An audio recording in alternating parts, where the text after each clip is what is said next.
Today is July 28th, 2021. Welcome to Native Calgarian. Oki, Naganago, Mekoche, Che Stokom Aki. My name is Red Thunder Woman. My married English name is Michelle Robinson, and I use she and her pronouns. Native Calgarian is being recorded on the lands of the Niitsitapi, which is the Blackfoot Confederacy. The Blackfoot south of the opposed US-Canadian border are the Blackfeet. North of the border are Siksika, Gunai, and Bagani of the Confederacy. These lands are also Treaty 7, signed September 22nd, 1877, with signatures that include the Blackfoot Confederacy, the Wesley, Chiniki, Bearspaw Nations of the Stoney Nations, and the Dene from Tsuut'ina. I acknowledge all First Nation, Métis, Inuit, status and non-status across Turtle Island as the keepers of these lands. All non-Indigenous are treaty partners with the government signing on your behalf. I honor the Blackfoot as the elders and members have been so kind to me on my Red Road journey. Elder Red Crane taught me how to pronounce my spirit name. I was born in Calgary, or in Blackfoot Mohkinstsis as Michelle Elliott, an English name which has afforded me privilege in an English colonial world. My mother is Northern Slavey Dene, or Satu Dene, but my Indian Act imposed status card by the Canadian government says Yellowknives Dene. My father is so Canadian. I am a daughter of the Mayflower and a daughter of the American Revolution while having an Indian Act imposed status card. My Dene lineage roots me in the land of the Hare people, also called the Great Bear Lake people in Treaty 11. I'm a native to Turtle Island, and my Indigenous nation is a visitor to this area of Clincho Tine Indahe in Satu Dene, meaning many horse town, named after the Calgary Stampede. Land acknowledgements are critical for creating a safer space for Indigenous, as well as honoring the host as a guest and acknowledging your role as a treaty partner. My humblest apologies to Blackfoot elders and language keepers as I try to learn proper pronunciation. Any mistakes or misinterpretations will be on me. I encourage questions so that misunderstandings can be cleared up as soon as possible. I do not speak on behalf of all Indigenous. I just share what I know as I walk down my red road. My Patreon account is Native Calgarian, where you can pledge and support. Thank you to my previous donors for showing your support. If you value listening or watching and can afford to give, thank you. To those who that cannot afford to give, I'd love to hear from you at nativeyyc@gmail.com, where you can send me your comments, your questions. You can also give a review, which helps on any medium that you're listening from. I also have a YouTube channel that you can subscribe. Go to nativecalgarian.com for the latest podcasts and pin posts on social media. And today I'm really lucky to have yet another guest, but my guest today is Timothy Lipp, and he's running for City Council. So Timothy, I'd love for you to introduce yourself. Cool. Thank you again, Michelle, for this opportunity. My name is Timothy Lipp. My family heritage is Polish-German. We've been on this land on my mom's side for about 60 years, and on my dad's side for about 30 years. Treaty 7 territory. Both of my parents have a common story in the sense that their parents came to Canada because they were part of the Eastern European bloc that would have been part of the USSR at the time. They both found different ways to sneak out of the USSR. And a big part of why that is so important to my journey is 2 years ago, I started reading a book called The Gulag Archipelago, which is the story of how the government of the USSR killed roughly 20 million of its own people through a massive network of different concentration camps and work camps across the country. My great-grandmother actually starved to death at one of the concentration camps in Siberia. And that's, I think, in terms of the part of the personal family story, that why I'm so grateful to the people of Treaty 7 for welcoming my family to the space. Wow. It allowed us to escape very dark times. Mm-hmm. Well, it's interesting talking about that because my, I think about my dad's side being, from the Mayflower and being welcomed by the Indigenous people, nursed back to health, taught how to survive in basically the New York City area. And, now, of course, in retrospect, I wonder how they'd feel about it. But the idea was, it's not our land to own, it's ours to share with other people, and especially those who are marginalized. So I try to remind that, especially to newer Canadians or ones like yourself that came for extreme reasons, and with the hopes and the reminder that, we're supposed to live equally, and yet here we are not. So, that bigger picture. And then also, I think it's important to acknowledge, we talk about intergenerational trauma, and obviously, it was actually the Jewish Holocaust that's really, you know, given a lot of light to that through DNA and such as well. And I think that anyone who's come from a war-torn country at any point in history obviously has intergenerational trauma. And we never talk about that as a society. So we actually have a lot more commonalities than we do, differences. And yet, in this time of truth and reconciliation, we're not even discussing that. So it's really, really important that you shared your history and why you're here. I think that's important. Yeah, thank you for that. Mhm. Yeah, so we had talked a little earlier about, you talking about your Red Road journey, and that was part of the reason why I invited you on our show because, you and I both obviously feel very strongly about reconciliation and what that might look like. And for somebody who's, going for a position of power for a city council, I think it's really important for Indigenous people to hear it from your point of view, your lens, some of the things that you have learned along the way. Yeah, I think so. I'm 30 years old now. I'd say I've probably been dragged kicking and screaming along every inch of it. It's been very much a process of discovering ways I was wrong, which is, I think, actually, yeah, I'm grateful for that. Because it means of the growth.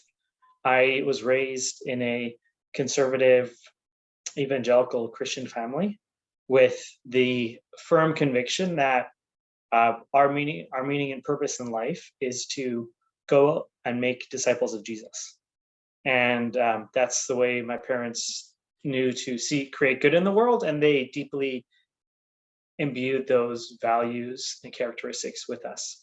Remember, one of the series of books that I read as a young kid were about a missionary who'd go off to Africa, and he wrote 5 different journal stories. And I love those books. I actually had the opportunity as a 15-year-old to go on a 3-week missions trip with them to Uganda. And I think that stuck with me and kind of inspired me of what the opportunities of my life could be like. I really took that vision and made it my own. As a 18-year-old kid, I dedicated my life to being a Bible translator with Wycliffe Bible Translators. And I raised funds to go and work in Nepal for 2 years as a language researcher. So Wycliffe does a series of different language development initiatives.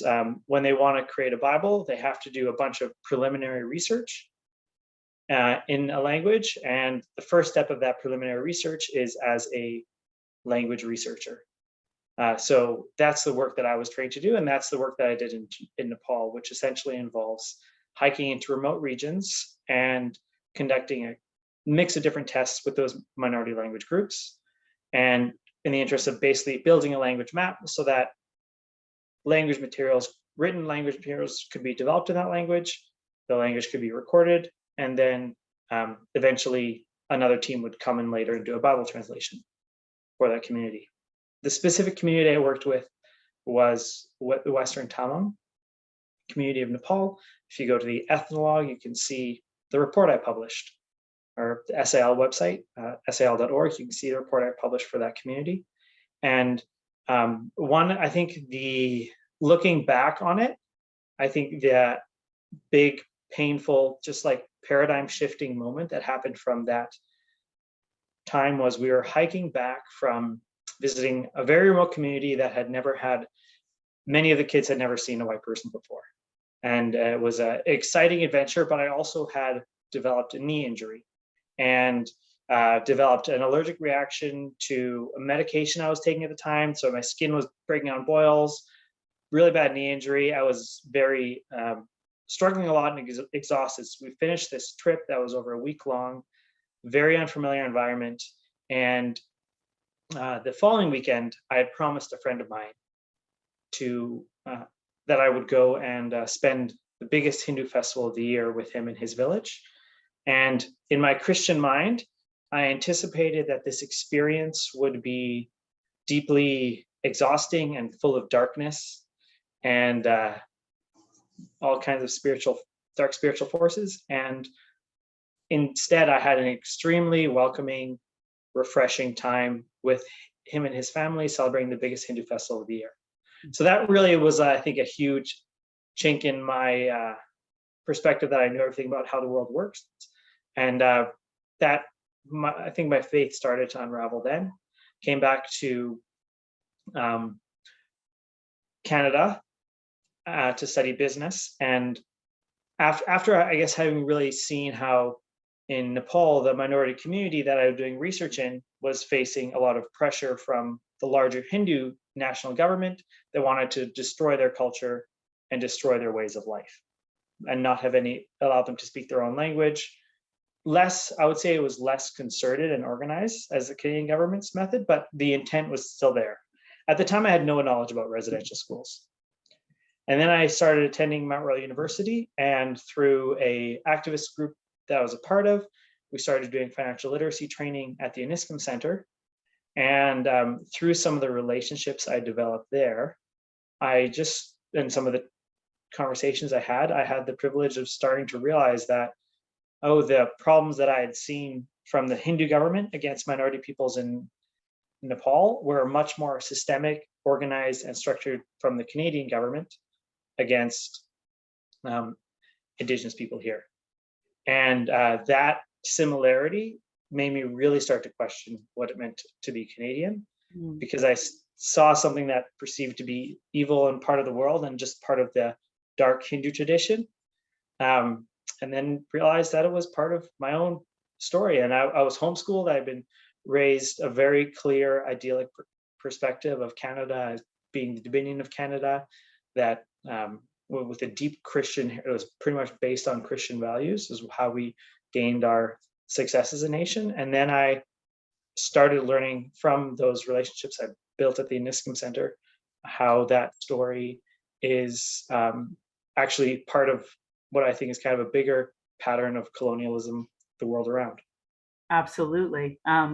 I talk a lot about UNDRIP, the United Nations Declaration of Rights of Indigenous People, and that is a global conversation of colonialism and what our rights, like a Palestinian's rights, should be, as when a person who's Indigenous to Mexico, and what their rights should be. And all of these nations all across the globe are under attack.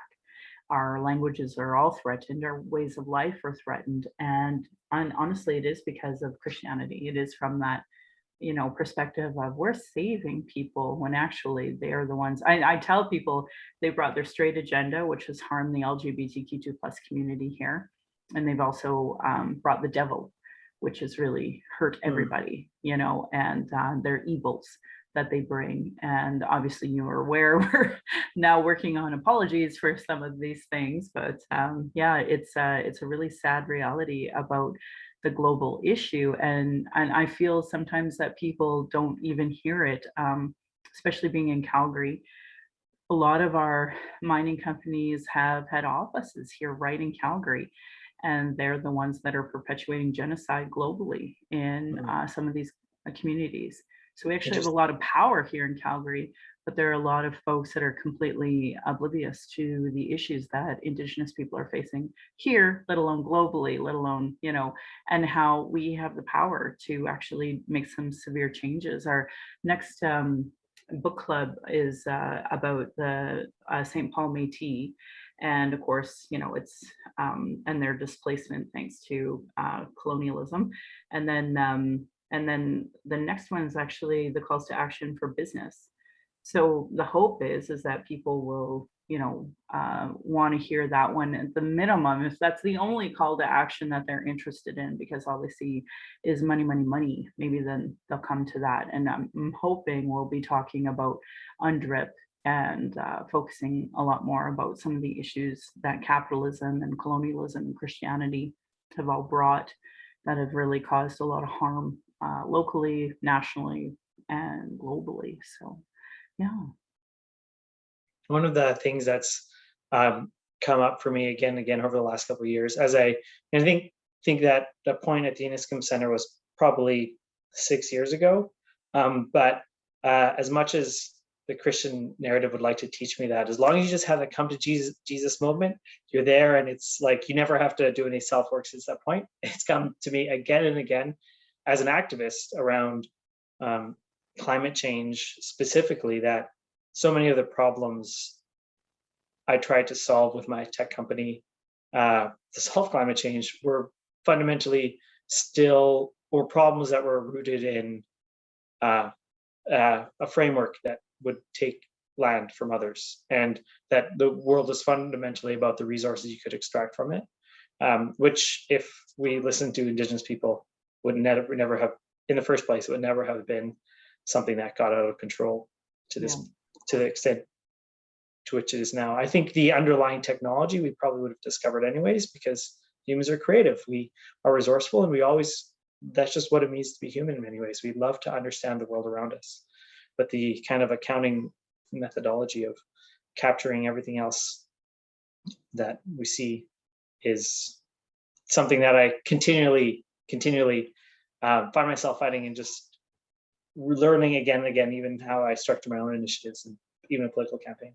Oh, it's so great to hear you say that. When I talk about UNDRIP, one of the things that there's a real conversation for, especially with neoliberals in our Western society, Yeah. is the UN Sustainable Development Goals, and I keep telling people that's just another form of colonialism because it doesn't Hmm. recognize the indigenous people and their methods Interesting. for that area.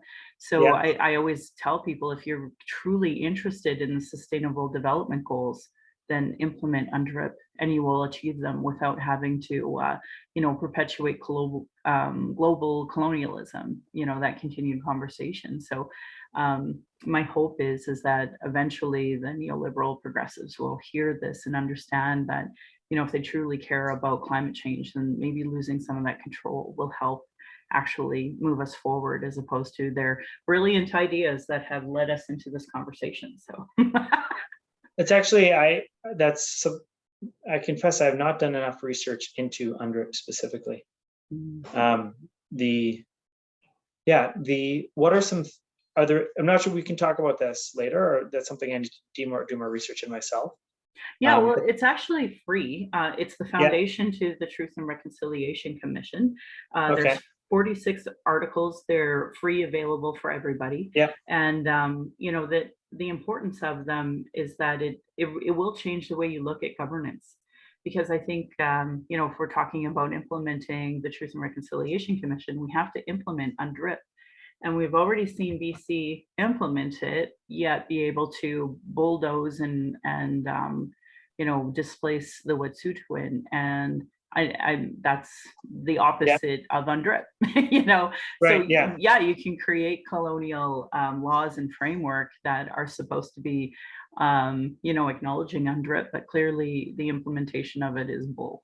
And it also is like the foundation of Canada itself is land theft. The foundation of Canada and the Indian Act and the Constitution is based on racism. So, like, there really needs to be a bigger conversation of self-reflection on Canadians in general about what UNDRIP is and how it would change the fabric of our society.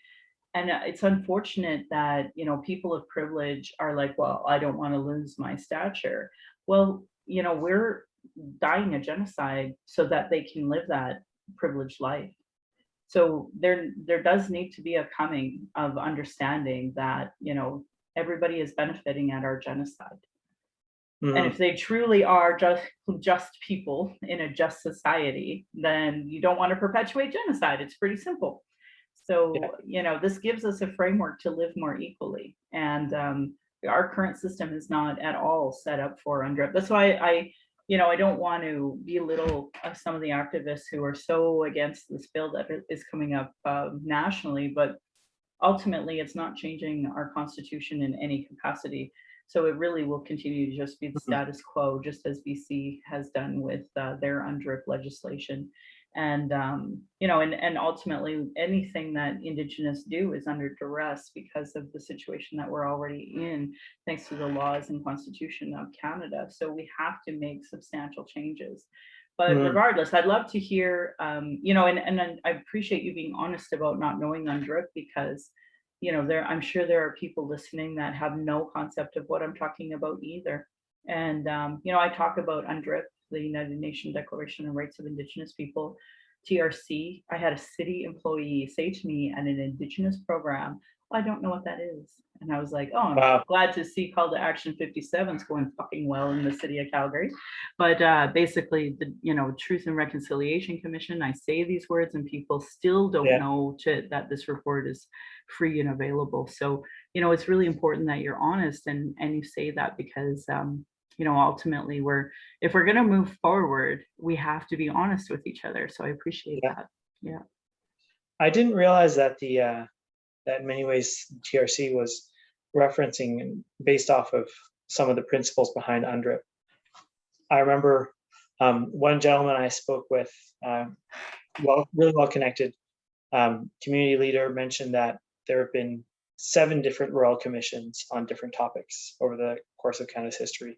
And he used that almost a little bit, I think, to say, to diminish the value of the TRC Mm, and the existence of UNDRIP and realizing that it's part of a much bigger conversation and not just Royal Canadian Government, the Queen's report, helps give you, I think, it's something I wish I had said to him at that point.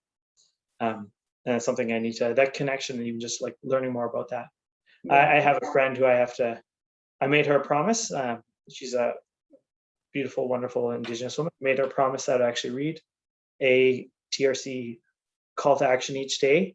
And I haven't always been doing that. So that's something that, yeah, it's very easy. It's so easy to get caught up with the busyness of life. And I feel almost lose the bigger picture of what's at stake for many people. Yeah, it's so I've been doing a book club for over 5 years, and we Yeah. do a section of the book club or the Truth and Reconciliation Commission every second month. So this month we're focusing on a book of the Métis, and Mhm. then next month will be the business component of the Truth and Reconciliation Commission. And it's been even an interesting journey for me because for me sports is an unattainable, only rich kids get to go play sports in this country type of conversation. But when I actually started reading about it, I realized that my own uncle was reflected in this, and I didn't know. And Mm. I learned a lot about it, and now it helped me in my advocacy about the Olympics, and this was when we were doing the bid for the 2026 bid, and now of course it's on TV, and we just happened to have the TRC Sports Calls to Action last month, so I put up the YouTube for that. So anyway, I bring it up because for folks like yourself who reading the TRC, honestly, it's a quick read because Yeah. you can get the quick summary, the 94 calls to action. You can read 94 calls to action with I don't know, in an hour. You can read it all, Mhm. and it's simple. And I can always tell when people lie to me about reading the TRC because, for example, this whole conversation on missing children and unmarked burial sites. It's like it literally are the calls to action. If you Yeah. didn't read the calls to action, then you don't know about it. So all of these pearl clutching reactions not only made me want to punch them in the face and kick out their knees, but also showed me how shitty a lot of my so-called allies were. But our book club, we had even started a section. I said, like, if there was nothing else Canada did, because they have a history of absolutely no doing shit, if they just focused on this one thing, just this, like this is a doable, attainable action that needs to be done nationally. That's why we started the group, and I mean, my own members who went to this, like it wasn't spreading, and people were just still caught by surprise by the whole concept of it. And I'm still angry. I've been gaslit since the original 215 bodies were mentioned in the media because I was angry that our elders had been telling Canadians that it was in the TRC, that people had the freaking audacity to say to my face they had read the calls to action and yet still be surprised by the gravity of this conversation. I was like, this is the one attainable, doable thing by settlers who don't want to work on their anti-Indigenous bias, who don't want to do anti-work racism work, who are just like, oh my God, I'm just a good Christian helper that just want to do good in the world. This was the one attainable thing that they could do because it's literally on their properties. Like a lot of the churches in the city of Calgary have dead bodies under them, and nobody wants to talk about it. Nobody wants to scan it, but they want to have the audacity to have like a committee on reconciliation when they're like, scan underneath your church, scan the grounds around your church. Then Yeah, tell me what you think of your reconciliation commission or your reconciliation committee. yeah. They're still not reading the TRC, right? Mhm. So yeah, that's there's so much for us, so much work for us to do as a community, and yet we're not even having like real conversations. The whole truth component of reconciliation committees seems to be really lost, which is a Mhm. real downside to ever attaining reconciliation. But to be fair to your friend who was talking about the amount of commissions, what that actually, like, he may have said it in a derogatory way, but it's a real reflection of Canada and how Mm. incapable of action they are willing to do. They were willing to make Indian residential schools across the country to commit genocide. But why are they not willing to commit monies and funds for mental health support programs and to implement the TRC? The Royal Commission on Aboriginal Peoples had over 400 recommendations. One of the um, things that I'm curious to hear what you think about this. One of the struggles I've realized over the last couple of weeks is um, when it comes to action, it's so easy for me to, um, because of the nature of my own position of privilege, leverage anything I do. It almost like it has like a 3 times multiplication factor for my own benefit rather than the Indigenous community I'm trying to help. Just by virtue of it's such a fine line. It's very something. It's so easy to do that. The imbalance is so real. And an Mhm. example of that, I had the privilege of spending some time with Bear Clan over the last couple of weeks, specifically in the teepee that they set up at Fort Calgary. And it became really clear to me that if I was to go and talk about the fantastic work they do in almost any political platform, it would almost instantaneously, I feel, accelerate my own political ambitions or accelerate my own prestige faster than it would grow theirs. And that's something I'm curious what you think about in terms of that kind of disparity of privilege and when it comes to actually taking action. What's a healthy way to navigate that? Well, what you just said was healthy, first and foremost, and I'll tell you why. You just talked about the oppression dynamics that, I'm not joking, the current city council just don't get it. They don't get that there's an oppression dynamics whatsoever. So the fact that you're even aware of it, let alone that you're aware of how you benefit from it, is so already like 3 times ahead of what the current status quo is for average Joe candidate running for city council.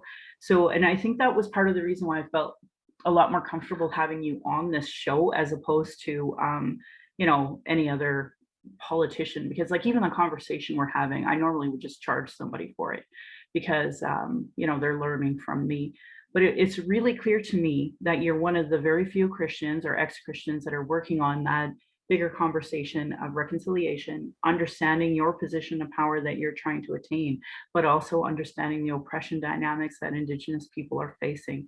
I'm not kidding. This is the biggest blind spot that I would say the average neoliberal progressive even has. And it's so obvious in the conversations of, like, say, the Beaufort Towers, when I talked about how, having Indian culturally appropriated Indian burial sites as a so-called art piece is one of the most insulting, demeaning things you can do for reconciliation in the Indigenous community. And it literally went in one ear and out the other.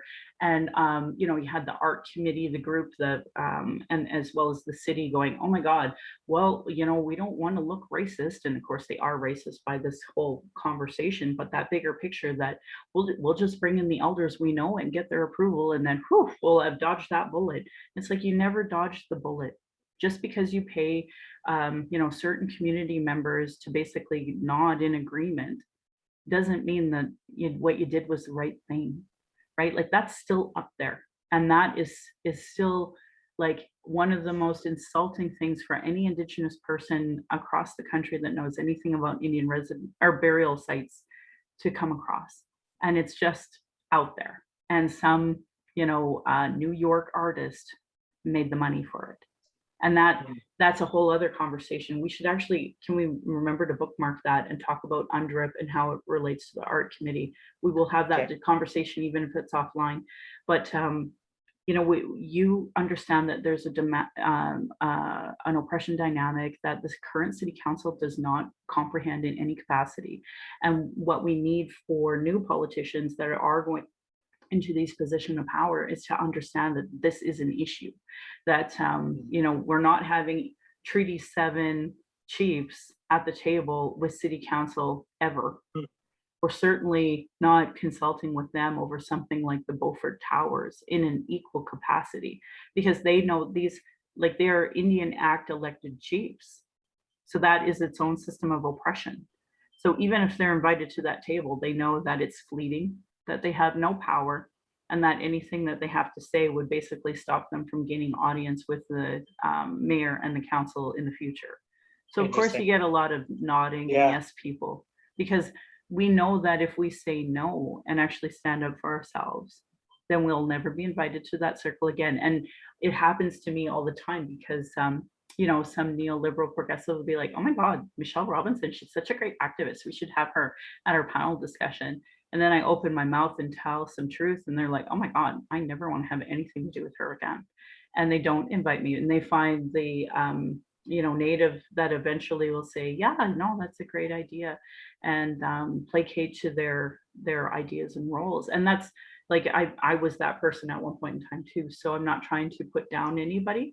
I'm just trying to say that is the oppression dynamics that every Indigenous person in this country faces.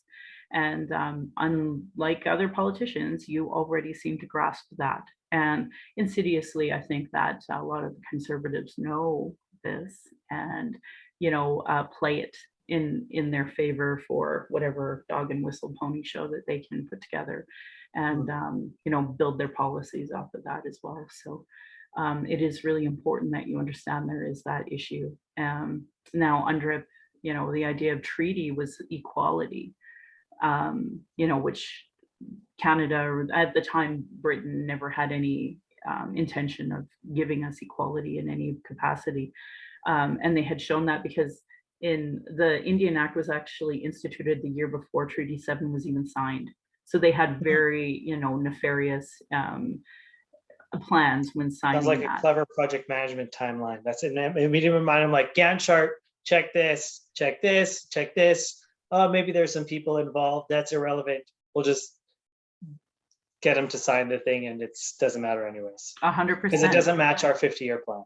Exactly. And like literally to Indigenous people, that's a spiritual covenant, because they, did pipe ceremony. They did, sharing circles. They shared their pipe with people, believing that they had good intentions. And of course they had good intentions, and their people were dying, and they didn't want to, the current status quo wasn't working. But Canada was really nefarious in their intention with those treaties, right? So it's really an awful situation that we're under as a result, but it's to every Canadian's benefit that this continues. So that's why a lot of Canadian politicians, they know they don't have to placate to me. Yeah. They have to placate to the general population.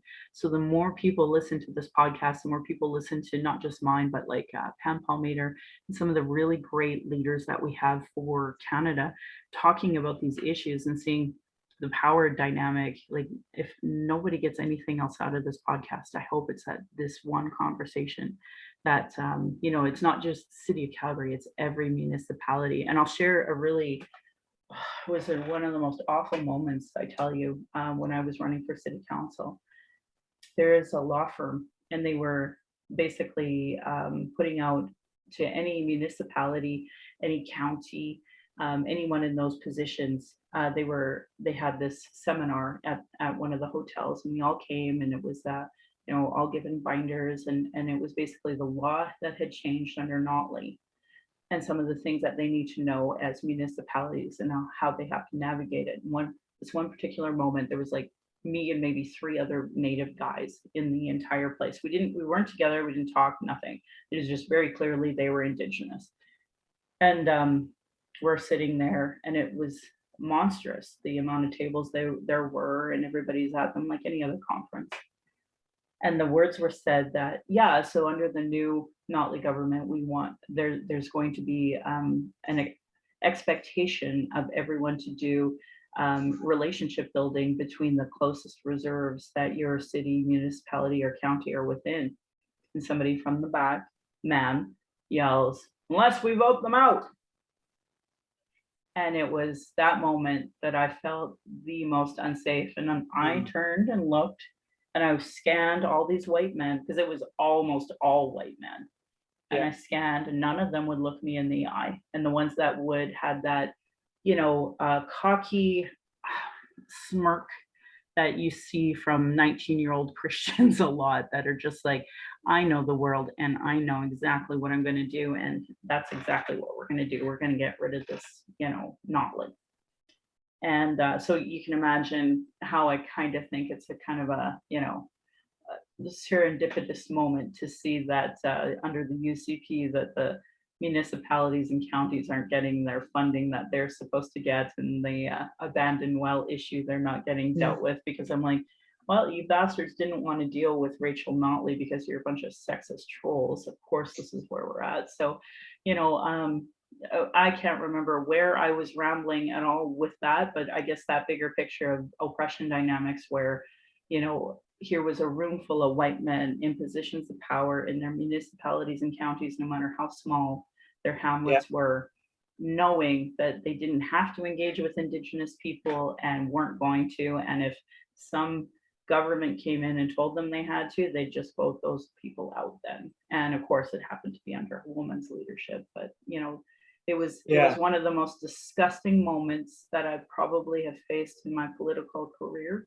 because I felt unsafe. Like, how can I possibly feel safe in a room of 200 white men that are happy to behead a white woman, let alone a bunch of Indigenous people, right? Because of the white woman threatens their power structures by increasing the a minuscule demand in terms of connection to Indigenous communities. Yep. I had an interesting story that I think kind of illustrates that this morning. This morning I've been dog sitting for a neighbor for the last couple of weeks, and the dog I'm dog sitting is beautiful, really friendly around people, but has a very strong hunter killer, probably has some coyote in her instinct. And every time she comes close to another dog, she pretends to be friendly, and then just she just snaps and just goes for a vicious fight with them. And yesterday this happened. She actually drew blood, and the person who with the other dog said, "Oh, it's probably a leash thing." So this morning I went out with the dog. It was early in the morning. I went to do some writing, reflection, and this dog, I was just letting her run around, chase squirrels. And another dog came by that was being walked by an older lady who's 70 years old. She didn't look it at all, but that's what she told me. Walking a 14-year-old, small little poodle cross, really cute dog. Yeah. And I thought there might be a challenge, so I went up to go grab my dog. But a meter before I could get there, she just snapped and just started attacking a dog viciously.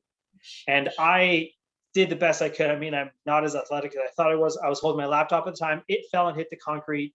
I fell and hit the concrete, got a bunch of scrapes on my body. And this older lady, she fell and hit the concrete, Oh snapped no. her, like damaged her $300 sunglasses. And so I finally managed to grab my dog, pull her back. Thankfully, the other dog wasn't hurt and the lady wasn't injured. She maybe had some bruises, and she's been very gracious as we've been texting back and forth about how I can make up to her. But after the fact, it occurred to me, I was like, oh, that's why the patriarchy is so dangerous. In terms of like, I started letting the dog play to her more killer instincts because she wanted to do that. And I was like, I thought it was totally fine. It made me feel more alive to go for runs with this dog that was just literally out on the hunt. And when I hear that story that you share, it reminds me of that. And I kind of see myself as a member of a privileged class being this dog that is twice the size, has so many advantages, and just feels like it needs to fight all the time, with like a totally friendly smaller puppy that has nothing against it. And there's no real threat, but just the imagined threat is so deeply ingrained with our own unprocessed animal hunter instincts. It's true.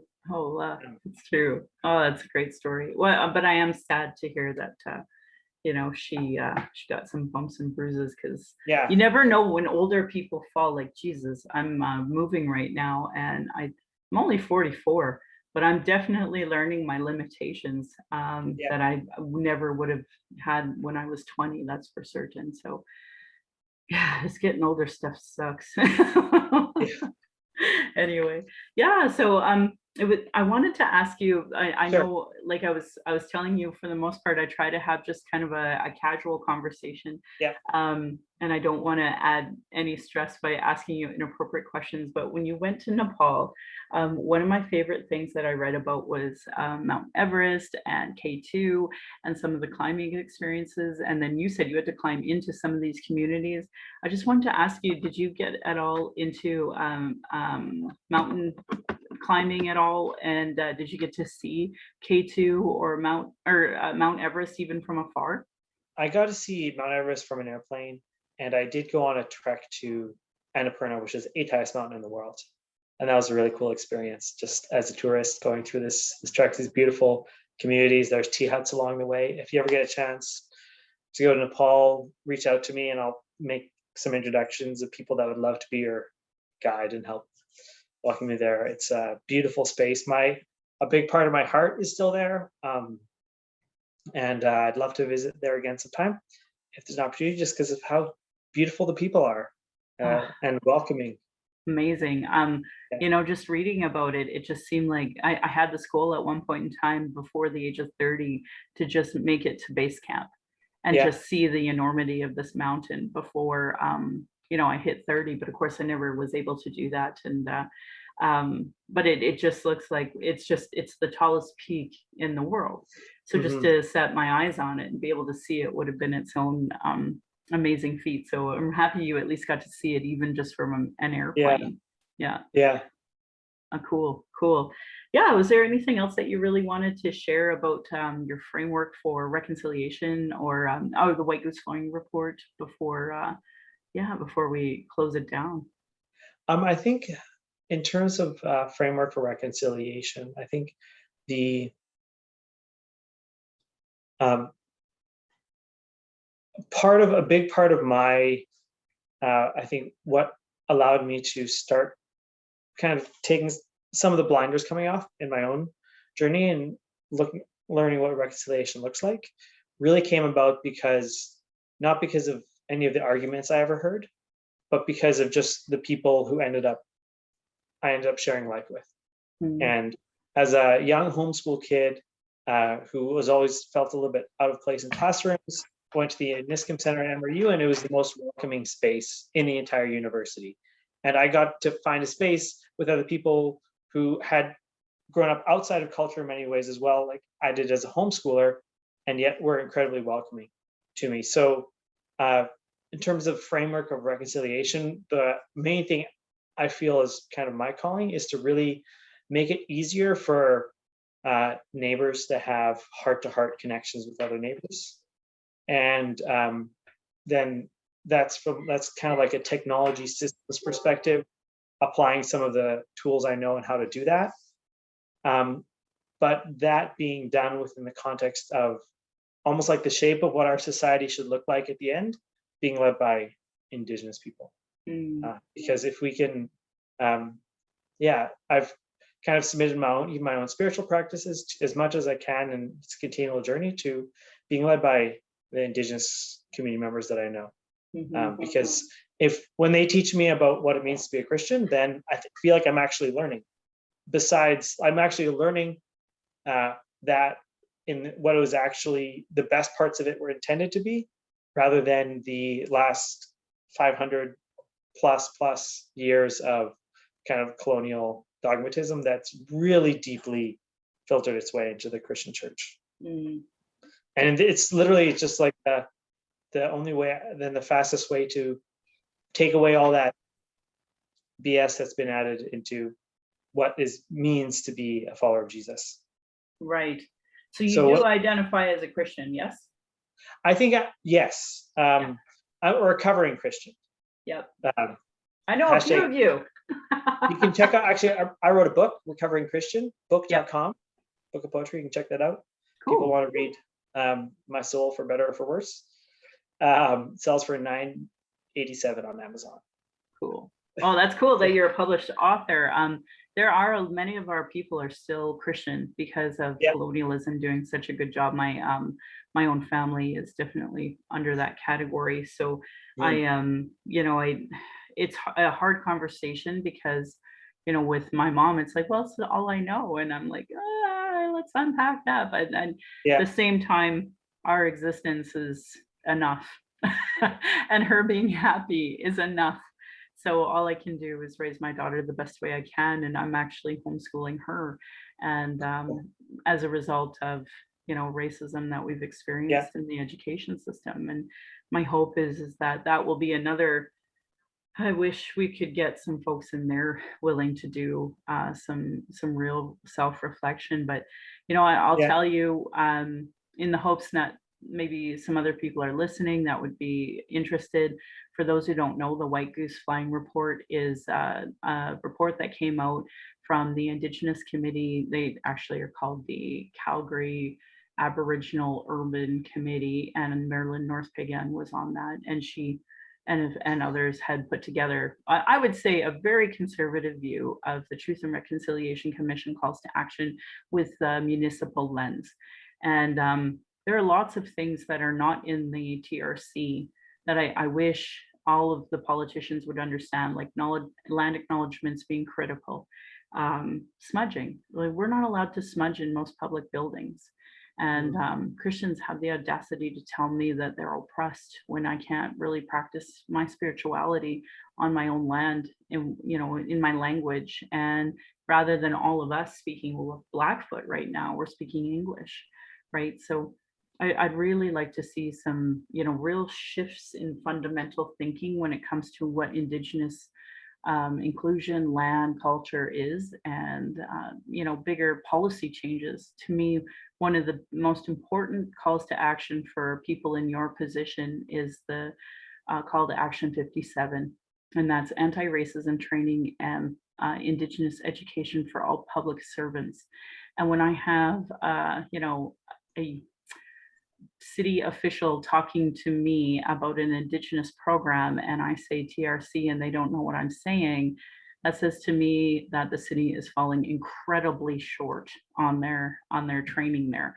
So I'm hoping that there will be some people that get in positions of power with some vision and create some substantial changes within the system so that we can move forward, and I can start feeling like this place is a safer space for my family. I'm the co-chair for the Missing and Murdered Indigenous Women Calgary Committee. And I can promise you the reason why I have my treadmill is because it is not safe for me to walk these streets right now. And I'm in a position of privilege to be able to have a treadmill compared to so many other people. And that this has to stop. This problem that we have with Calgary police shooting and killing our women with no ramifications, no accountability. And ACERT is just a bunch of old retired cops giving the green light to new cops saying, yeah, it's okay, you killed Indigenous women with your gun.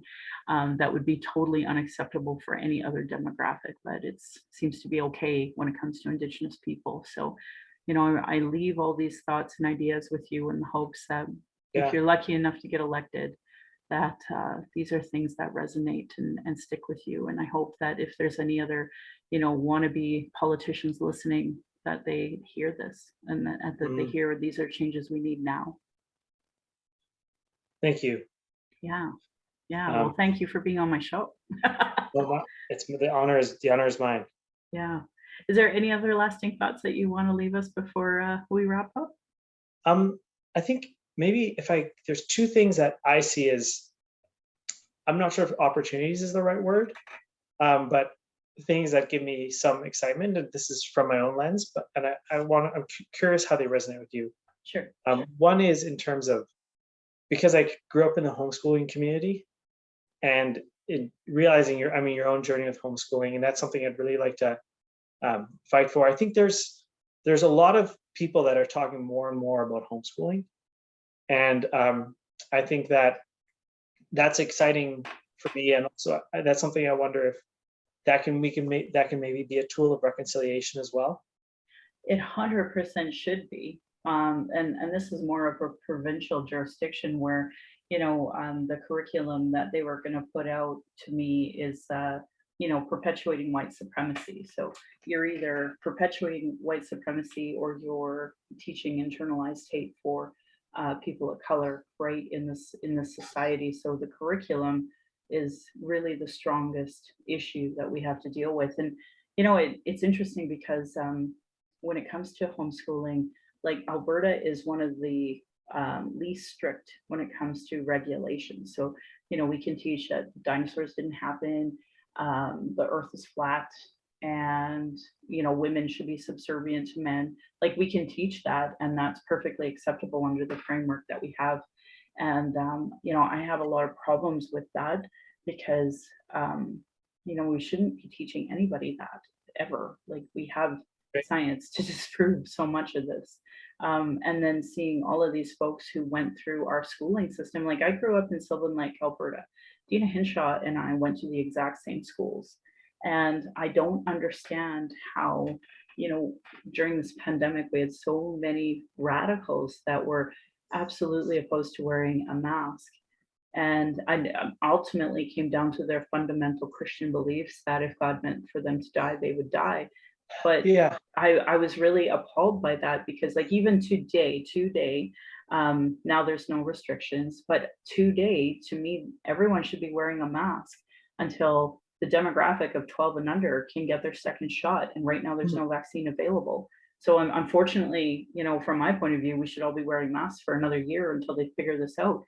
But in that nobody likes that idea. Nobody wants that idea. So the politicians are like, well, nobody wants it, so we're just going to make it okay that nobody has to wear their masks. Well, now we're seeing a rise. And so anyway, what I was trying to basically say when you talked about reconciliation, um, I brought up the pandemic because the first wave of killing us was germ warfare of smallpox.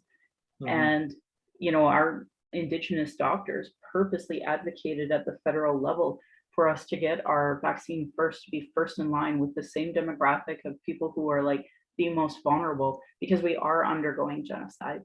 And, Mark Miller gave it the green light. We got our first vaccines first, but ultimately we're still one of the most, hit demographics when it came to COVID. And this is fundamental for understanding for a curriculum for education because we're going to have another pandemic. And when we do, we're going to have another bunch of freaking yahoos that are like, oh my God, I don't want to wear a mask because I'm so oppressed. My spiritual beliefs are being oppressed. And I mean, we're talking to people who are speaking English instead of their language and not allowed to smudge and, being murdered when we, are open about who we are as Indigenous people. So like, I have no time for that. I have no time for them because I literally felt I fought for health freedoms federally for the cannabis being legalized. You know, I have no Mhm. time and patience for this conversation about it. So for me, when you talk about reconciliation and homeschooling, like there does need to be a understanding of what Yeah, treaty is, of who the original people were, and you know, germ warfare. Like these are real issues, and then of course in Indian residential schools. If you were to go through the archives of my podcast, there's one person I have who she's a published author as well. She's from, I apologize, they are from Germany, and they talk about nationalism being the root of what happened with the Holocaust. And that in German schools, they are taught like it is wrong what they did. It is wrong to have this nationalism, and like it's a part of the curriculum. And that we need a substantial change when it comes to truth and reconciliation, and knowing that as a society, we perpetuate this genocide. And if we're legitimately caring to stop it, we have to put this through our education system. You know, the bigger concept of oppression dynamics. I mean, for somebody who is Christian homeschooled, you have a full understanding of what oppression dynamics are against Indigenous people in this country of Canada. How is it that we have public educated people that don't, right? So I don't know what the right answer there is, but I do know 100% that our education system, whether homeschooling or public, has to change yeah. substantially. One of the I really appreciate the point you brought up about nationalism, because I think that's from a systems lens in many ways. I kind of view nationalism as the idea that there's only one story that a large group of people can have to call their own. And that kind of idea comes up in so many different ways. And I think we might actually disagree on some things in terms of the pandemic itself. Um, but one of the things that I see, or an experience that I had a few weeks ago, was it was at an incredibly intense day where it started out with someone almost dying of a drug overdose right in front of me. And he was like a white male who used to be a power engineer, lost his job a year and a half ago. And before the fire department and police got there, there was a young and indigenous man who rode over a bicycle with a Narcan kit and and helped save that guy's life, which is just a powerful story of how like grassroots community action can be so effective. Yeah, and then I shortly after that went to go pick up some tobacco for an elder and bumped into the Uyghur community protest, which is a group of people at City Hall right across from the Calgary Street Church. So there was one group that was of Indigenous people who were saying, there's 30 of us here. Every single one of us has a family member who's in a concentration camp in China. And by just being here, they told me, Tim, you're probably going to never be able to visit China again because we're going to go on a march to the Chinese embassy. And anyone who comes in this march doesn't actually have the right to, is probably going to be put on a no-go list to China. But the disappointing thing for me was that there's this real case of actual government oppression that these people were speaking to, and almost no one, and a couple people came over from the street church to talk to that, but it was a very small group that actually joined in the protest. Thankfully, 2 young people didn't. I respect them a lot for that. But I feel like there's part of that, I think the aversion that a lot of people experience against the pandemic was, and why they didn't want to wear a mask was because from an intuitive sense, it was, no, I'm not saying it's rational, I'm just saying it was intuitive. They're aware that that is the capacity to lead to that uniform narrativeness that I think nationalism enables. In my mind, that's the ultimate enemy that any society struggles with as a complex society, is how do we allow ourselves to become a robust society that has many different stories rather than just one story, which is, I think, the struggle. It's kind of like Lord of the Rings talks about it. It's like throwing the ring of power away. And that's in many ways, I think, the biggest thing that we're always facing with each generation. And so I'm just going to try to narrow this down. So you see yeah, the mask as nationalism? I think it has the potential as having a uniform narrative, which is what nationalism is.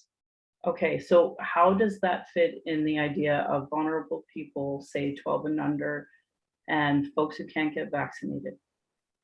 I think it the way it ties in is that, and I mean, I wear a mask. I've been vaccinated, first dose, not second dose yet. Um, but the just from a systems narrative perspective, and actually let me give an example. The first case of COVID death in Italy, which is where I first became aware of, like, oh my goodness, a developed country is facing it, it's probably a real deal. It happened in a small village of 3,000 people. After that first death, there were zero more deaths in that area because it was a small population. They was able to respond quickly, and there was no need for massive narrative efforts to share the story because everyone knew someone who knew someone. So immediately the town locked down instantaneously. But when we're at the scale of a really large society and a really large civilization, it's really hard for that kind of information to spread so quickly, which is why understandably the government put forward a lot of the messages that they did. And so, but that same power to push out a really important message could also be used for other nefarious purposes. And it's just, so in my mind, the goal is to, how do we actually decrease the power and decentralize the power at every level of government and every level of the conversation? Homeschooling is one way, part of what that could look like. And then kind of just trusting humans' capacity to build empathy with their neighbors to kind of be the measure of that, nothing spreading super rapidly. And this is I don't know, I don't have all the answers, but that's just part of the conversation as I see it. I see. Interesting. All right. Were there any other points that we were going to bring up? I'm just trying to go through. Oh, the art thing, UNDP, UNDRIP, something to do with art and UNDRIP. Yeah. So I wanted to tell you this because I don't know why the city of Calgary is behind the times on this, but Edmonton has Aaron Paquette as a counselor, and he was the one who helped break this down for me.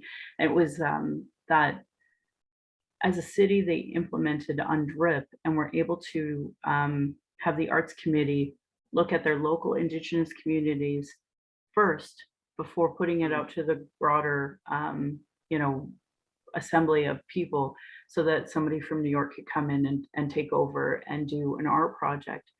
And as a result, they keep all of their art projects quite local, and the Indigenous community really benefit from that as a result. So what I'd like to see from, you know, politicians like yourself, or one of you politicians, that kind of framework gets instituted here locally, so that it is more, you know, with an UNDRIP in mind, but also so that the money stays more local when it comes to art projects, because like that Indian burial site that's been appropriated by a white guy in Toronto, in New York, like that is not just unacceptable. That's like, and honestly, I just try to imagine how Christians would feel if I had taken a cross and made an awful depiction of Jesus, and I put it on its side and I put it in a prominent place and said, "I'm honoring you." You know, I can't imagine that being acceptable by Christian standards and such, but it is because we're the marginalized group. So yeah, and I'm really concerned about what you said about the pandemic, because that basically, that is, if I have to depend on somebody's empathy when I'm undergoing genocide as an MMIW spokesperson, like that's a clear, direct problem that we have, right? Where I mean, the government is the one who's been guilty of perpetuating this. The city of Calgary, allowing the Calgary police to murder our people, you know, it's just perpetuating it. But so if I have to depend on the empathy of people, then I know I'm dead, if that makes sense. And I know my Yeah. daughter is unsafe in your streets. So I need to make that really abundantly Yeah. clear, when, especially when it comes to the pandemic, because people don't have the empathy. They only see beside their nose sometimes. And if that's all they can see and they can't see the broader picture, and I mean, I know lots of people who can't see broader picture, and I wish sometimes I could not see it, so that that way I could live in ignorant bliss. But unfortunately, I just like our survival depends as Indigenous people, us knowing international law, national law, provincial law, and municipal law, and if we, as well as our law traditionally, and the Indian Act imposed law.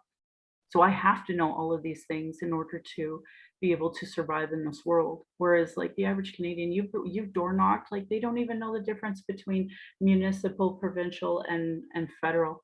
So it's it's eye rolling when you're at the door sometimes, but at the same time, like these are the people you have to serve, and it's a reminder that there you are going to have this demographic of people that can't see this beyond their nose, and if you don't advocate for me and my daughter, then I would never vote for you, right? Mm, And that there has to be an understanding that there are times as a government official you may not like being in that position of power that says, we had a flood, you're not allowed to drive downtown.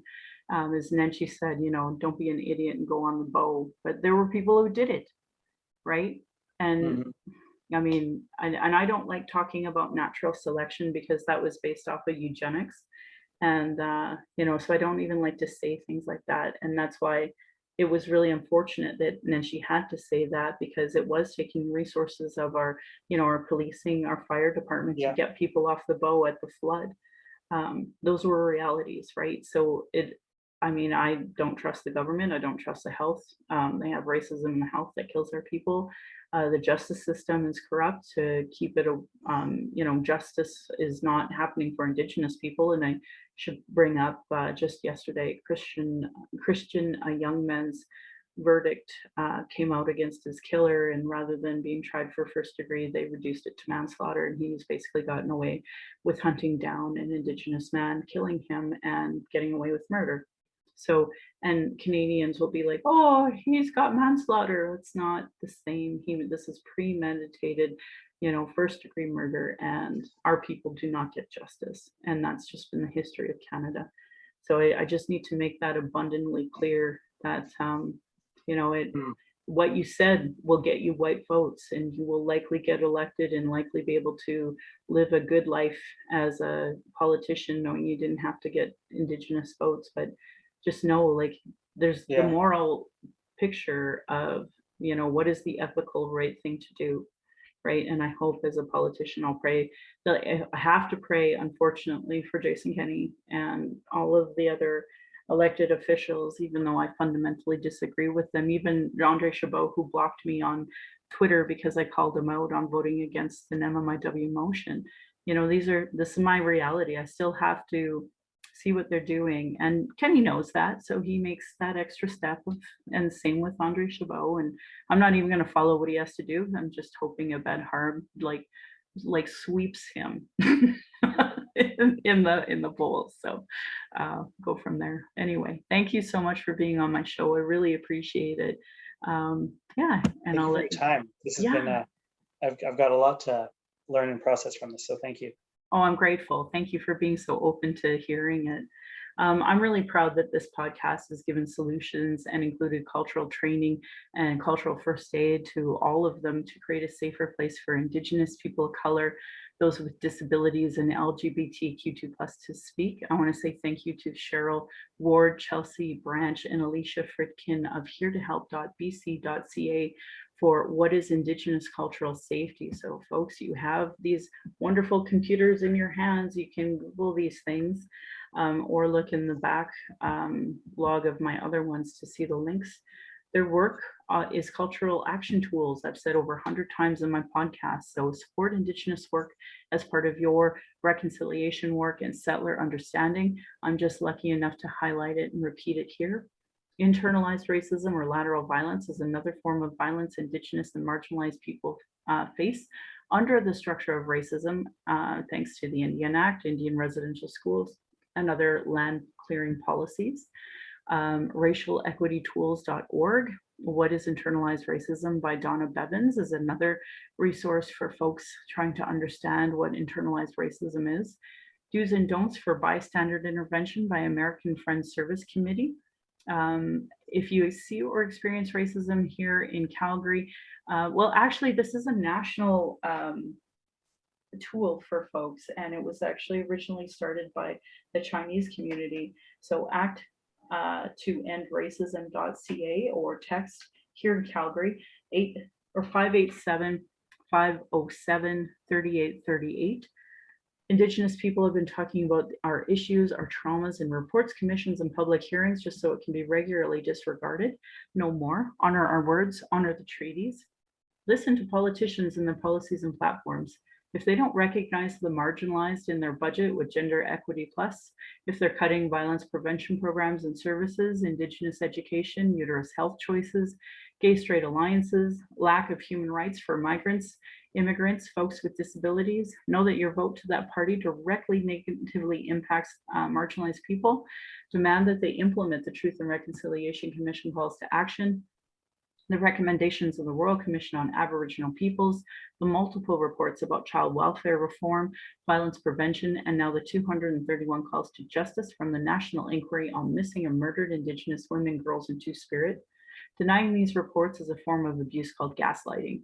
Our people are experiencing extreme racism in the educational, health, and justice institutions with multiple reports that say the same thing. Demand change from election platforms and politicians. If they don't understand colonialism, racism, privilege, and sexism, they literally have zero business running. This should be understood by all parties, local politicians, community organizations, sport clubs, etc. A great article I said out loud is Truth Before Truth, how non-Indigenous Canadians become allies. There's so many articles now on how to be an ally. If you're experiencing emotional distress after hearing anything we talked about and want to talk, you can call the First Nation and Inuit Hope for Wellness helpline at 1-855-242-3310. It's toll-free, open 24 hours a day, 7 days a week. There's a text feature on their website at hopeforwellness.ca. If more related to missing and murdered Indigenous women, girls, and Two-Spirit, for emotional assistance, you can call 844-413-6649. There's also, if you're non-Indigenous, distress center lines in your areas, usually a functioning 211, or you can call 833-456-4566. And there's also the 60 Scoop Indigenous Society of Alberta at ssisa.ca. You can look for hashtag survivor driven. And again, act to end racism at 587-507-3838. And if you see and experience it, you can text them right away and let them know. And there's a form that comes out. The Trevor Project has some wonderful resources for LGBTQ2+. There's a trans lifeline as well as an LGBTQ youth support line that you can also text at. The Kids Help Phone, I'll always suggest at 1-800-68 or 668-6868. And lifevoice.ca has all sorts of crisis supports, especially if you're LGBTQ2+. Violence is my everyday reality. Every Indigenous generation has faced it. That's why I started this podcast, to speak freely, without interruption, without tone police, without leadership shaming, without gaslighting questions, as many people don't want to hear Indigenous opinion, but sure want to tell us theirs, usually by people who know nothing about colonialism, Indigenous, the constant surveillance of Indigenous people, our protests, our vigils, and our rights. Microaggressions, people dealing with internalized racism, gatekeepers that live off the status quo, or people who are so in their trauma, they stop people from doing the work and deplete personal resources. External and internal racism is an everyday reality for Indigenous people. That's why I started this podcast, as a boundary to be heard. I want to say thank you to my ancestors, my granny, my mama, what strength looks like through your example, my dad for teaching me to be strong and blunt, my stepmom for teaching me what a proud culture is through her Austrian family and roots, and teaching me to be a proud Calgarian. It is through her I am a second generation Calgarian. Thank you to my husband for producing and editing this show. On top of being my husband, my childhood friend, the father of our child, he's been my support down my journey of the Red Road, witnessing decades of racism and sexism. To our child, who we are blessed to learn from daily, we are honored you chose us. You give me daily accountability to be a better and stronger person. My hope is that my daughter and my family will be proud in the future of us trying to discuss these present day issues in a way that they can understand. My Patreon account is Native Calgarian, where you can pledge and support. Thank you to previous donors for showing your support. If you value listening, watching, and can afford to give, thank you. To those who cannot afford to give, I'd love to hear from you at nativeyyc@gmail.com, where you can send in your comments or your questions. I have a YouTube channel, and you can also leave a really great review at any of the social medias that you listen to or hear through this. You can go to nativecalgarian.com for the latest podcasts and all my pin posts on social media. And I want to end by giving side eye to those Calgary rabbits. You're lucky I'm not Tradish. And my beautiful cousin would respond, or you'd be in my dish. Thank you for listening.